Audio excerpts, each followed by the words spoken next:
आपका विषय गणित के यहाँ पर त्रैमासिक परीक्षा 2024-25 पेपर लेके आ चुके हैं। आप लोग बहुत से रिकमेंड आए थे कि विषय गणित के पेपर लाओ, तो फाइनली आपका पेपर आ चुका और साथ ही संपूर्ण और तत्सहित हम आपका यहाँ पर गणित विषय पे कंप्लीट करने वाले हैं। तो इस वीडियो को आपको एंड तक देखना और साथ ही पेपर देने से पहले आपको इस पेपर को यहाँ पर पूरा अच्छे से तैयार कर लेना, ठीक है। और वीडियो को लाइक कर लीजिए, चैनल को सब्सक्राइब कर लीजिए, क्योंकि पेपर लाने में बहुत ही ज़्यादा मेहनत लगती है। तो जो यहाँ पर लाइक का बटन है उसे यहाँ पर जरूर से दबा दीजिए, ठीक है।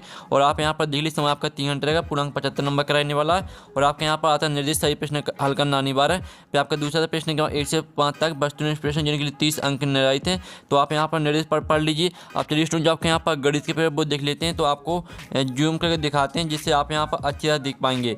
तो आप यहाँ पर देख लीजिए, सही व्यक्तियों के लिखिए आपके 6 नंबर के आते हैं। तो आपका पहला आता है 96 और 404 का एचसीएफ होगा।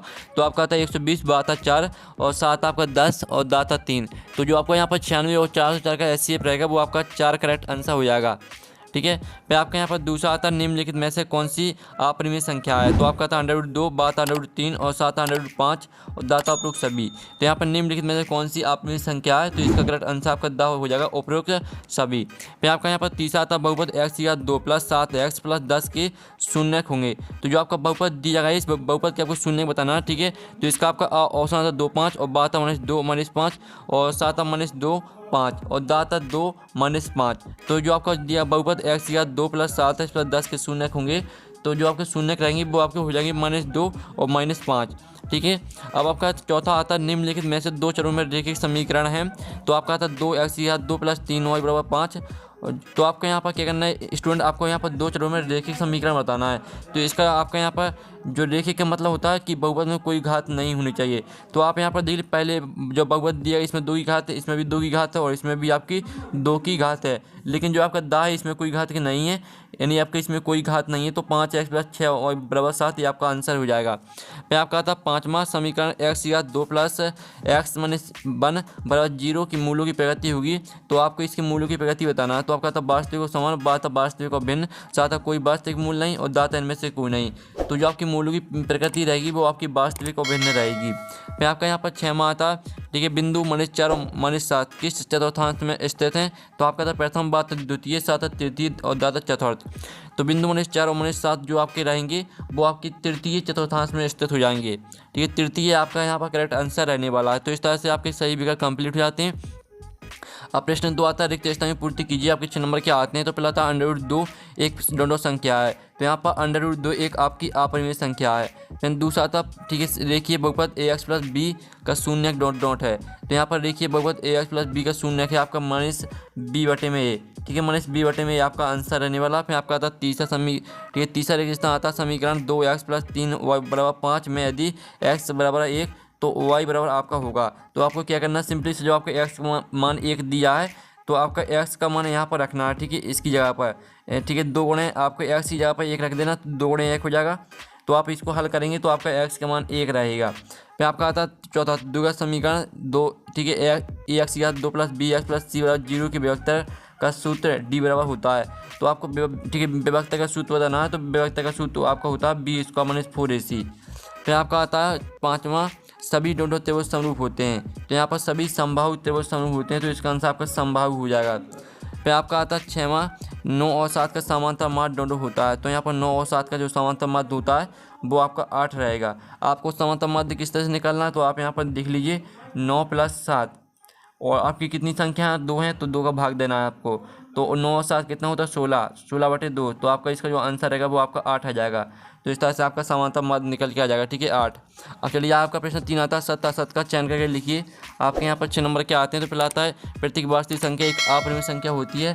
तो जो स्टूडेंट आपका पहला रहने वाला है वो आपका यहाँ पर असत्य हो जाएगा, ठीक है, पहला आपका असत्य रहेगा। फिर जो आपका यहाँ पर आता है द्विघात बहुपद के अधिक से अधिक 2 शून्य हो सकते हैं।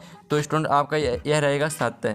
फिर आपका आता है 2 संख्याओं का गुणनफल उनके एचसीएफ और एलसीएम के गुणनफल के बराबर होता है। तो स्टूडेंट आपका यह सत्य रहने वाला है, ठीक है, आपका सत्य रहेगा। फिर आपका यहाँ पर देख लेते हैं स्टूडेंट, जो आपका आता है जब d बड़ा है 0 तो वर्ग समीकरण के मूल वास्तविक होते हैं। तो यह भी आपका सत्य रहेगा। फिर जो आपका आता है 5वां, बीजी व्यंजक x या 2 - 2 √x + 7 बहुपद नहीं है। तो ये आपका सत्य हो जाएगा। फिर आपका आता है यदि एक त्रिभुज के 2 कोण एक अन्य त्रिभुज के क्रमशः 2 कोणों के बराबर हो तो त्रिभुज समरूप होते हैं। तो आपका बिल्कुल यहाँ पर सत्य रहने वाला है। तो इस तरह से आपका जो सत्य हैं वो आपके यहाँ पर कंप्लीट हो जाते हैं। ठीक है, आपने अच्छे से यहाँ पर याद कर लिए होंगे। आप चलिए आपका प्रश्न 4 देख लेते हैं। तो स्टूडेंट आपका प्रश्न 4 आता है जिसमें आप यहाँ पर देख लीजिए सही जोड़ी बनाइए। स्तंभ आओ बा में आपकी दिए सही जोड़ी। तो पहली आपकी आती 9 और 27 का एलसीएम है। तो आपको 9 और 27 का एलसीएम क्या रहेगा? तो 9 और 27 का आपका एलसीएम हो जाएगा 27। ठीक है, ये आपकी पहली हो जाएगी। फिर जो आपकी स्टूडेंट आपके यहाँ पर दी गई है, ठीक है, आप यहाँ पर देख लीजिए। फिर आपके यहाँ से द्विघात बहुपद ax की घात 2 प्लस bx प्लस c के शून्यकों का योग। तो इस बहुपद के आपको शून्यकों का योग बताना है। तो इसको मैच करना है आपको यहाँ पर -b/में a से। फिर आपकी आती है x प्लस 2y प्लस 3 बराबर 0 में यदि x बराबर 0 तो y बराबर आपका क्या रहेगा? y का मान बताना है। तो y का मान आपका रहेगा -3/2। ये आपकी तीसरी हो जाएगी। और जो चौथी आती है द्विघात समीकरण x -3 बराबर 0 के मूल। तो जो इसके मूल रहेंगे वो आपके 0, 3 हो जाएंगे। ठीक है, आपकी चौथी हो जाएगी। फिर जो आपकी पाँचवीं आती है समांतर श्रेणी का n पद। तो ये आपका हो जाएगा an plus a plus n - d। ठीक है, ये आपकी पाँचवीं हो जाएगी। और जो आपकी छवीं यदि सभी संभावित त्रिभुज होते हैं तो समरूप होते हैं, ये आपकी छवीं हो जाएगी। ठीक है, इस तरह से आपकी जो सही जोड़ी है वो आपके यहाँ पर कंप्लीट हो जाती हैं। हमने यहाँ पर नंबर लिख दिए कौन में वो कौन सी मैच करनी, तो आप यहाँ पर देख लीजिए। अब आपका यहाँ प्रश्न 5 आता है, एक शब्द वाक्य में उत्तर दीजिए। आपके 6 नंबर के आते हैं। तो पहला द्विघात समीकरण का मानक रूप लिखिए। तो इसका आंसर आपका हो जाएगा ax² plus bx plus c बराबर 0। ठीक है, ये आपका यहाँ पर हो जाएगा द्विघात समीकरण का मानक रूप। यहाँ आपका था देखिए समीकरण y बराबर mx प्लस 3 में यदि x बराबर -2 y बराबर 5 हो तो m का मान क्या होगा? तो आपको x और y के मान इस समीकरण में रख देना है। तो जो आपका यहाँ पर m का मान रहेगा वो -1 रहेगा। ठीक है, m बराबर आपका यहाँ पर देख लीजिए m बराबर आपका -1 आ जाएगा आंसर। फिर आपका आता है -2 और 4। ठीक है, -2, 4, 10 का सर्वांतर क्या होगा? तो आपको सर्वांतर निकालना। तो ठीक है, आपका इसका जो सर्वांतर रहेगा वो आपका हो जाएगा, ठीक है, 4 -2। ठीक है, तो इस तरह से आप इसको यहाँ पर हल करेंगे तो आपका आ जाएगा इसका जो आंसर। तो स्टूडेंट इसका जो आपका यहाँ पर आंसर क्या रहेगा? तो आप इसको यहाँ पर ठीक है द्वितीय पद माइनस प्रथम पद। तो आप यहाँ पर देख लीजिए माइनस माइनस आपका प्लस हो जाएगा, माइनस का 6 आ जाएगा आपका इसका। सॉरी, इसका माइनस का नहीं आएगा आपका, यहाँ पर प्लस का 6 आ जाएगा। ठीक है, 6 आपका इसका आंसर रहेगा। तो इस तरह से आपके यहाँ पर आ जाएगा सर्वांतर। और फिर आप यहाँ पर देख लीजिए क्या सही वर्ग समरूप होते हैं, तो आपको लिखना हाँ। ठीक है, हाँ आपको लिखना है। फिर आपको आता है समीकरण जिसमें चर की अधिकतम घात 2 हो तो वह कौन सा समीकरण कहलाता है?